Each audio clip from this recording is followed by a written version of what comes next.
Continuamos aquí en Escuela Abierta ahora con un tema sumamente interesante. Se ha hecho una investigación acerca de cómo lograr que niños trabajadores accedan a la educación superior. Esto a partir de la historia de vida de 41 ex niños trabajadores que hoy tienen entre 18 y 25 años, todos ellos de Lima. Algunos de Lima, algunos de Huancayo, Chiclayo, Puno, Piura, y que pudieron vencer los obstáculos que tenían en su vida, en la época de su niñez, para terminar insertándose en una carrera profesional. Eran niños que trabajaban o en agro o como ambulantes o ayudantes en negocios o fábricas, incluso trabajos domésticos, reciclaje, construcción, ayudando como estibadores, etcétera. Entonces, esto es una realidad en nuestro país. Muchos niños que no tendrían, o mejor dicho, los niños que no tendrían por qué estar trabajando, pero de hecho lo hacen de alguna forma por ayudar a la familia. Pero en esta investigación, de la cual nos va a hablar precisamente Giselle Silva, que es investigadora educativa y que se ha tomado el trabajo de hacer esta investigación y ponerla en el libro Del trabajo infantil a la educación superior, podemos ver algunas luces seguramente de cómo lograr que estos pequeños finalmente puedan acceder a una educación superior y que su vida mejore dramáticamente.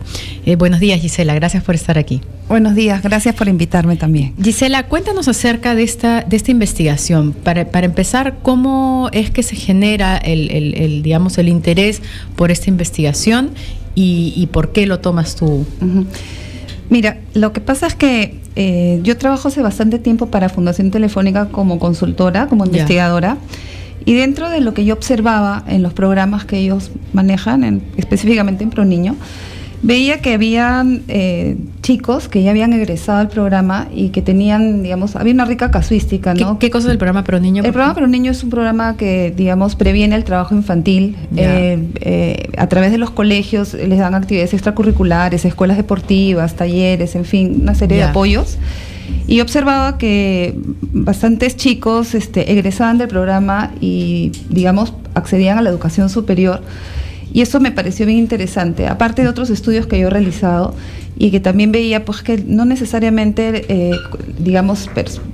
chicos que habían vivido en pobreza extrema, se daba este ciclo, ¿no es cierto?, de quedarse allí, ¿no?, estancados.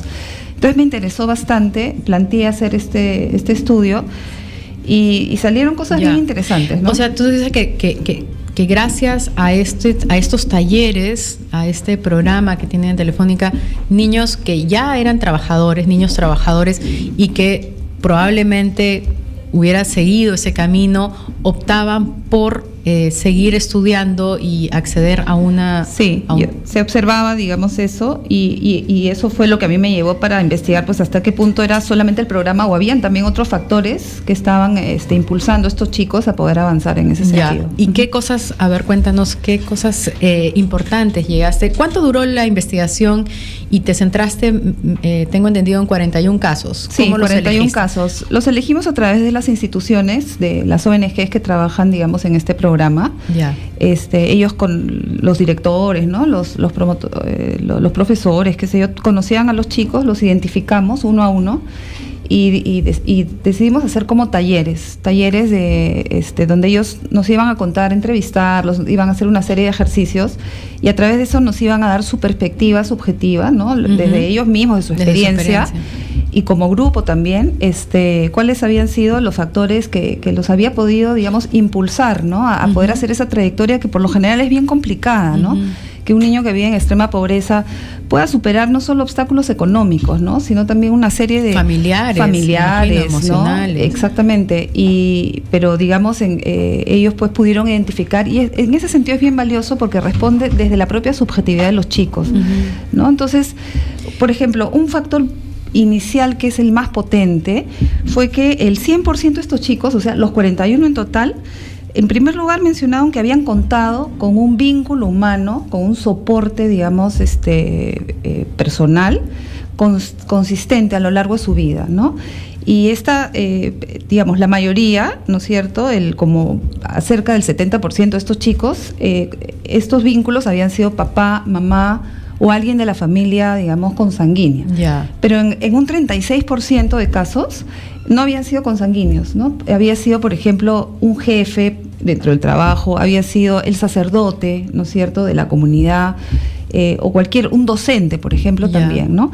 Entonces, ¿pero qué relación tenía ese vínculo con lo que luego ellos eligen? Es como que estas personas que habían significado un vínculo consistente a lo largo del periodo, sobre todo de la adolescencia, por ejemplo, brindaban apoyo emocional y orientación. Ese era un primer factor que ellos reconocían.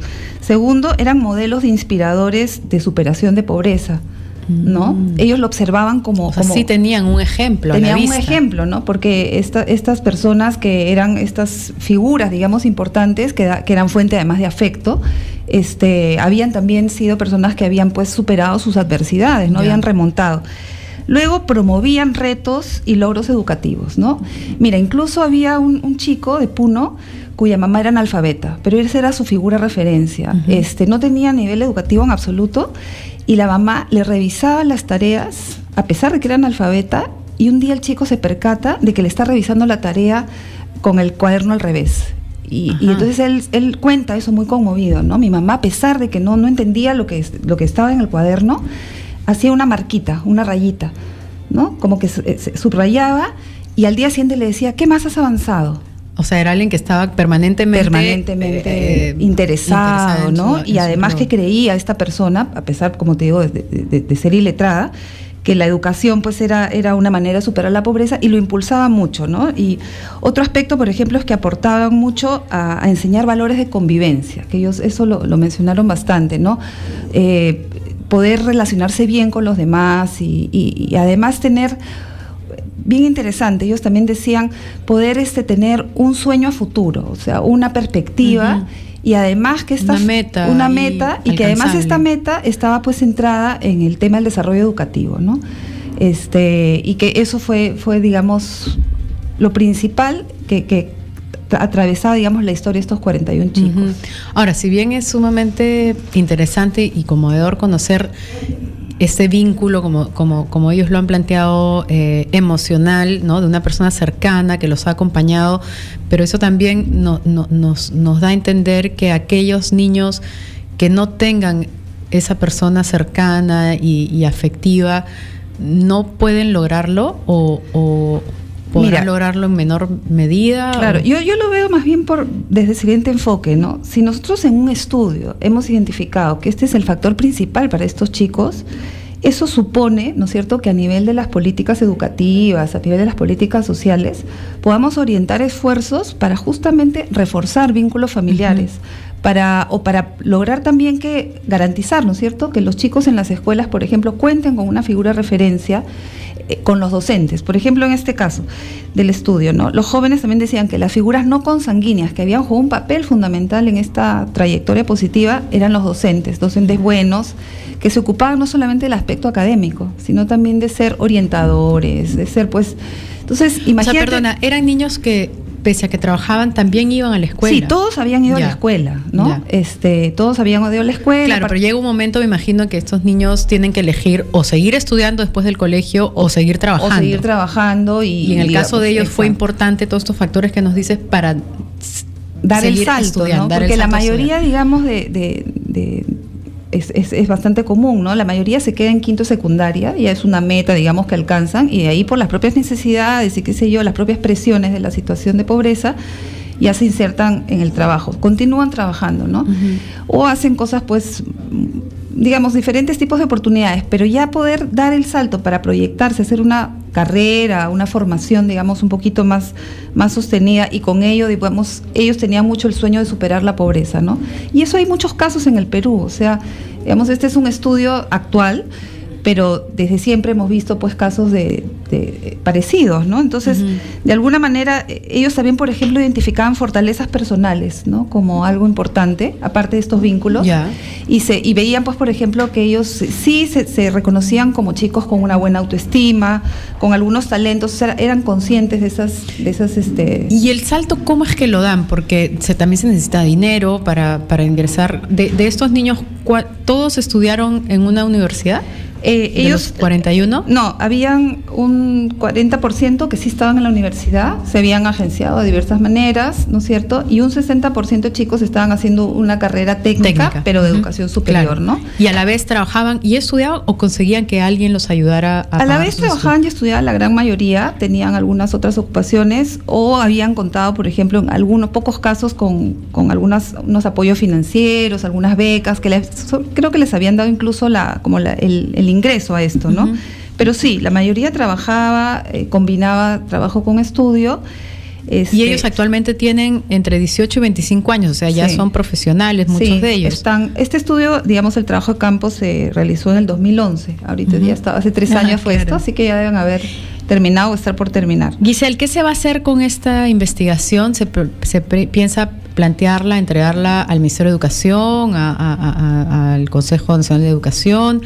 ¿Cómo aprovecharla? Sí, lo primero es, digamos, difundirla bastante, como tú dices, también poderla transmitir, digamos, a entidades educativas.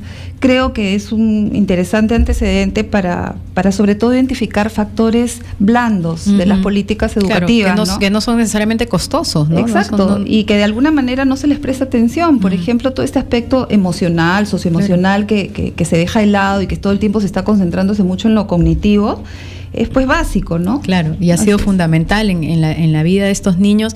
Qué interesante, te felicito, Giselle Silva, por haber hecho esta investigación. Ojalá llegue a más gente. Se va a presentar este martes 25 de marzo en el auditorio de la Fundación Telefónica, precisamente el libro que recoge toda la investigación. Gracias por haber venido esta mañana, Giselle. Gracias también, Claudia. Muchas gracias a todos ustedes por acompañarnos. Hasta el próximo domingo a las 9 de la mañana. No se olvide entrar a nuestra cuenta de Facebook y decirnos al menos uno de los personajes que hemos nombrado en las efemérides, y usted se puede ganar uno de los libros, uno de los tomos de la colección Pensamiento Educativo del Perú. Muchas gracias. Hasta el domingo.